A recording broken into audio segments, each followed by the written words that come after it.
আসসালামু আলাইকুম রহমতুল্লাহ বারাকাত। প্রিয়দিনী ভাই বোন, আজ আমি আপনাদেরকে এই রমজান মাসে শিক্ষা দিব যে আপনারা 4 রাকাত সালাতুত তাসবিহ নামাজ খুব সহজে কিভাবে পড়বেন, নিয়ত করবেন কিভাবে, কি সূরা দিয়ে পড়বেন, এরপরে তাসবিহগুলো মনে রাখার কৌশল। ইনশাআল্লাহ আপনারা যদি পরিপূর্ণভাবে এই ভিডিওটা দেখেন, ইনশাআল্লাহ আর কোনো ভিডিও দেখতে হবে না। আপনারা এই ভিডিওর মাধ্যমে শিখে ফেলতে পারবেন যে সালাতুত তাসবিহ নামাজ কিভাবে পড়তে হয়। প্রিয়দিনী ভাই বোন, এই সালাতুত তাসবিহ নামাজ অত্যন্ত গুরুত্বপূর্ণ নামাজ। নবীজি সাল্লাল্লাহু আলাইহি ওয়াসাল্লাম তার চাচাকে শিক্ষা দিয়েছেন, যদি কেউ এই নামাজটি পড়তে পারে তাহলে মহান আল্লাহ তাআলা তার জীবনে যত গুনাহ করেছে সব গুনাহ কথাগুলো আল্লাহ তাআলা মাফ করে দিবেন। আর এই বরকতময় মাসে, এই রমজান মাসে, এই মাগফিরাতের মাসে আপনি যদি পড়তে পারেন তাহলে তো অবশ্যই মহান আল্লাহ তাআলা আপনার জিন্দেগির সমস্ত গুনাহ খাতাগুলো মাফ করে দিবে। প্রিয়দিনী ভাই বোন, নবীজি সাল্লাল্লাহু আলাইহি ওয়াসাল্লাম এই নামাজটি তার চাচা হযরতে আব্বাস রাদিয়াল্লাহু তাআলা আনহুকে শিক্ষা দিয়েছেন। নবীজি বলেছেন, চাচা, আপনাকে কি আমি এমন একটি আমল শিক্ষা দিব না, এমন একটি দোয়া শিক্ষা দিব না, এমন একটি নামাজ শিক্ষা দিব না যে নামাজটি পড়লে মহান আল্লাহ তাআলা আপনার ছোট বড়, ছগিরা কবিরা, ইচ্ছাকৃত অনিচ্ছাকৃত সব গুনাহ খাতাগুলো আল্লাহ তাআলা মাফ করে দিবেন। তখন আব্বাস রাদিয়াল্লাহু তাআলা আনহু বললেন, হ্যাঁ ভাতিজা, তুমি আমাকে শিক্ষা দাও। তখন নবীজি সাল্লাল্লাহু আলাইহি ওয়াসাল্লাম তাকে এই 4 রাকাত সালাতুত তাসবিহ নামাজ শিক্ষা দিয়েছেন। তারপরে নবীজি সাল্লাল্লাহু আলাইহি ওয়াসাল্লাম বলেছেন, তোমার যদি সম্ভব হয় তুমি এই নামাজ প্রতিদিন পড়বে, না পারলে প্রতি সপ্তাহে একবার পড়বে, আর না পারলে মাসে একবার পড়বে, আর যদি মাসে না পারো কমপক্ষে বছরে একবার পড়বে, আর যদি বছরেও না পারতে পারো তাহলে জীবনে একবার হলেও অবশ্যই পড়বে। প্রিয়দিনী ভাই বোন, এই সালাতুত তাসবিহ নামাজ আপনি কিভাবে পড়বেন? সর্বপ্রথম আপনি ওযু করে এসে নির্জন স্থানে দাঁড়াবেন।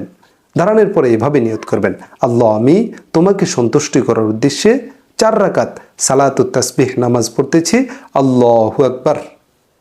বাস এভাবে বললেই নিয়তটা হয়ে যাবে। আমি আবার বলছি কিভাবে নিয়ত করবেন। আপনি নামাজের মুসল্লায় দাঁড়িয়ে এভাবে বলবেন, আল্লাহ, আমি তোমাকে সন্তুষ্টি করার উদ্দেশ্যে 4 রাকাত সালাতুত তাসবিহ নামাজ পড়তেছি, আল্লাহু আকবার। বাস এভাবে বললে আপনার নিয়ত হয়ে যাবে। এরপর আপনি সানা পড়বেন। সানা এভাবে, সুবহানাকাল্লাহুম্মা ওয়া বিহামদিকা ওয়া তাবারাকা ইসমুকা ওয়া তাআলা জাদ্দুকা ওয়া লা ইলাহা গায়রুক। এরপর আপনি আলহামদু সূরা পড়বেন। আলহামদু সূরার পরে আপনি যে সমস্ত সূরা পড়েন ওই সূরাগুলোর মধ্য থেকে একটি সূরা পড়বেন। পড়ার পরে আপনি বিশেষ এই তাসবিহটি এখানে 15 বার পড়বেন। এভাবে পড়বেন, সুবহানাল্লাহি ওয়ালহামদুলিল্লাহি ওয়া লা ইলাহা ইল্লাল্লাহু আল্লাহু আকবার। আমি তাসবিহটা আবার বলছি। তাসবিহটা হলো সুবহানাল্লাহি ওয়ালহামদুলিল্লাহি ওয়া লা ইলাহা ইল্লাল্লাহু আল্লাহু আকবার। আপনি এখানে তাসবিহটা 15 বার পড়বেন। পড়ার পরে আপনি সরাসরি রুকুতে চলে যাবেন। রুকুতে গিয়ে এখানে পড়বেন 10 বার। সর্বপ্রথম কিন্তু আপনাকে রুকু তাসবিহ পড়ে নিতে হবে 3 বার, 5 বার, 7 বার, এই হবে আপনার 25 বার। এরপরে আপনি সামি আল্লাহু লিমান হামিদা বলে দাঁড়াবেন। এরপরে বলবেন রব্বানা লাকাল হামদ। এখানে পড়বেন আপনি 10 বার। এভাবে সুবহানাল্লাহি ওয়ালহামদুলিল্লাহি ওয়া লা ইলাহা ইল্লাল্লাহু আল্লাহু আকবার। এই 10 বার মোট হবে আপনার কয়বার? 35 বার। এরপর আপনি সরাসরি সিজদাতে চলে যাবেন। সিজদার তাসবিহ পড়বেন। পড়ার পরে এখানে পড়বেন 10 বার, সুবহানাল্লাহি ওয়ালহামদুলিল্লাহি ওয়া লা ইলাহা ইল্লাল্লাহু আল্লাহু আকবার। এই মোট হবে 45 বার। এরপর আবার আল্লাহু আকবার বলে সোজা হয়ে বসবেন। বসার পরে এখানে আপনি পড়তে হবে 10 বার, সুবহানাল্লাহি ওয়ালহামদুলিল্লাহি ওয়া লা ইলাহা ইল্লাল্লাহু আল্লাহু আকবার। এ হবে 55 বার। এরপর আবার আপনি সিজদাতে চলে যাবেন।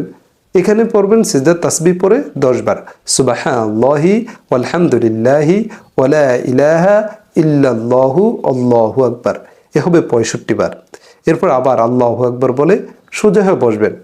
এখানে প্রথম রাকাত, কিন্তু আপনি সোজা হয়ে দাঁড়িয়ে যাবেন না, এখানে বসবেন। বসার পরে এখানে আবার পড়বেন 10 বার, সুবহানাল্লাহি ওয়ালহামদুলিল্লাহি ওয়া লা ইলাহা ইল্লাল্লাহু আল্লাহু আকবার। এ হবে মোট 75 বার। এই যেভাবে নিয়ম বলেছি এই নিয়মে আপনি 1 রাকাত শেষ করবেন। 1 রাকাত শেষ করার পরে আপনার হবে মোট 75 বার। আর এক রাকাতে 75 বার হলে এরপরে আবার দ্বিতীয় রাকাতের জন্য দাঁড়িয়ে যাবেন, দ্বিতীয় রাকাতেও পড়বেন 75 বার। এই হবে আপনার 150 বার। প্রথম 2 রাকাতে হবে আপনার 150 বার। এরপরে 2 রাকাত শেষে আপনি আরও 2 রাকাত পড়বেন, সেখানে পড়বেন 150 বার। এই মোট 300 বার। এই 300 বার তাসবিহ পড়ার মাধ্যমে আপনি সালাতুত তাসবিহ নামাজ শেষ করবেন। প্রিয়দিনী ভাই বোন, আপনি এই তাসবিহগুলো মনে রাখবেন কিভাবে? আপনি যখন পড়বেন তখন একটি আঙ্গুলকে হালকা চাপ দিয়ে ধরবেন যে আমি এটা পড়েছি, মনে মনে আপনি খেয়াল রাখবেন যে আমি এটা পড়েছি। এরপরে যখন দ্বিতীয়বার পড়বেন তখন আরেকটা আঙ্গুলে চাপ দিবেন, তখন মনে মনে ভাববেন যে আমি এটা পড়েছি। ইনশাআল্লাহ এভাবে যদি আপনি খেয়াল করে এই সালাত তাসবিহ নামাজ পড়তে পারেন তাহলে অবশ্যই মহান আল্লাহ তাআলা আপনার জিন্দেগির সব গুনাহ খাতাগুলো মাফ করে দেবে। আমি মহান আল্লাহ তাআলার কাছে দোয়া করি আপনারা যেন সঠিকভাবে এই সালাতুত তাসবিহ নামাজ পড়তে পারেন। আমিন। আসসালামু আলাইকুম ওয়া রাহমাতুল্লাহি ওয়া বারাকাতুহু।